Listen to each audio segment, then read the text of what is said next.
Welcome to Pindar Poetry. We hope you learned something new. In this video, I will explain how to learn JavaScript practically, step by step. First, set up your development environment. Install a good code editor like VS Code and familiarize yourself with its features. Begin by understanding core concepts such as variables, data types, and basic operators. Then, practice writing small scripts directly in your browser's developer console to see immediate results and build confidence. Next, dive into control flow statements like if/else conditions and various types of loops. These are crucial for making your programs dynamic.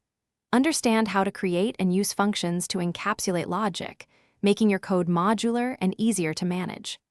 Actively work on small, focused projects, perhaps building a simple calculator or a to-do list to solidify your understanding of these core principles.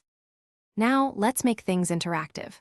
Learn to manipulate the Document Object Model, or DOM, to dynamically change HTML and CSS on a web page. Explore asynchronous JavaScript, using fetch or /await to interact with APIs and retrieve data from servers.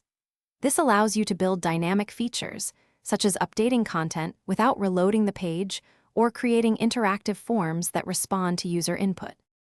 Finally, advance your skills by exploring modern JavaScript features, including ES6 modules, classes, and arrow functions.